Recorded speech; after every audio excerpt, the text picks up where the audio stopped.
kesempatan untuk lama oleh Allah Subhanahu wa taala. Dan dalam hidup pasti akan ada banyak rintangan, banyak problematika. Tetapi marilah dalam hidup ini yang hanya sebentar kita sikapi dengan sungguh-sungguh. Artinya kita ketika menghadapi problem apapun jangan sampai kita lepas kontrol. Artinya sejengkel apapun, sedahsyat apapun cobaan itu, jangan sampai kita putus asa atau merasa ingin mengakhiri hidup.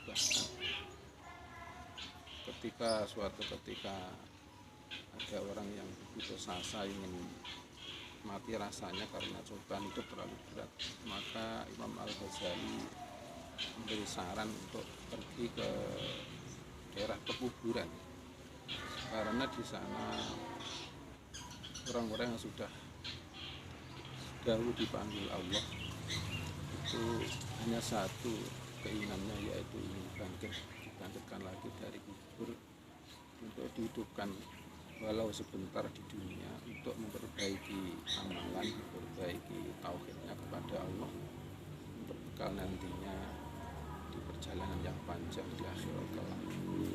Maka dari itu yang masih hidup, masih di atas tanah, mestinya bangga karena masih diberi kesempatan oleh Allah Subhanahu wa taala untuk memperbaiki diri, untuk banyak berbekal diri demi nanti kehidupan yang kekal di akhirat kelak.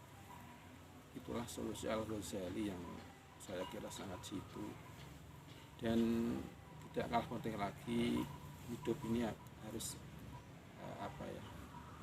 harus kita nanti di akhirat harus kita amankan diri kita. Kalau di dunia memang mungkin bisa kita rencanakan sedemikian rupa keamanan kita dari segi apapun, fasilitas apapun, insya Allah semua akan bisa kita rencanakan sedemikian rupa. Akan tetapi di akhirat kelak kitalah yang akan diatur. Kita tidak punya kesempatan lagi untuk mengatur diri, tetapi kita akan diatur oleh Sang Pencipta, Sang Penghulu segala penghulu, yaitu Allah Subhanahu wa taala.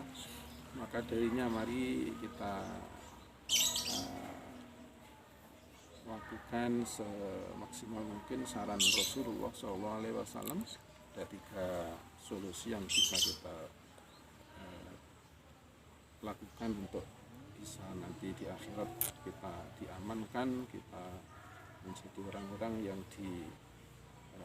dinaungi Allah, yang dirahmati Allah, akhirnya mendapat surganya. Yaitu poin pertama adalah ketika diberi nikmat itu harus bersyukur. Itu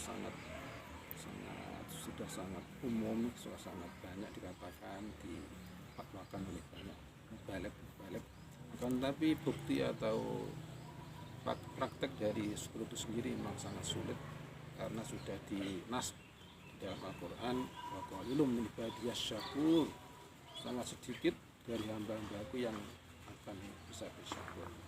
Maka darinya kenikmatan yang terbesar itu adalah iman dan Islam. Kiranya dibeli 2 hari itulah saja kita harus tanpa henti bersyukur ala kulli halin. Setiap keadaan, setiap waktu kita tidak boleh berhenti dari rasa syukur itu kepada Allah Subhanahu wa taala.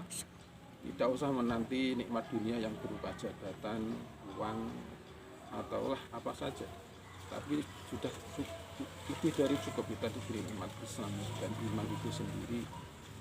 Dan setiap waktu, keadaan bagaimanapun atau situasi bagaimana, tetap itu kesyukuran diutamakan.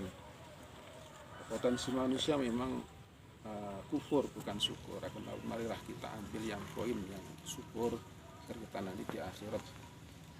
Kata Rasulullah, orang yang ketiganya ini nanti akan dibela oleh Allah, akan dirahmati oleh Allah, dihujani rahmatnya dan dimasukkan surganya.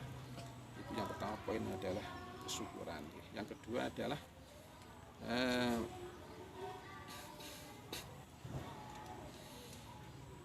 Idza qadaro ghafaro, ketika mampu membalas atas kezaliman orang lain, yang dipilih adalah jalan memaafkan.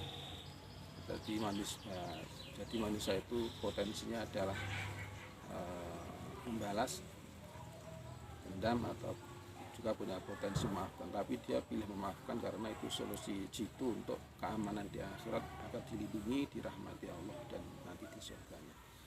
Yang poin terakhir adalah idza ghadaba fataro, kata Rasulullah, yaitu ketika emosi dalam menghadapi apapun lebih memilih untuk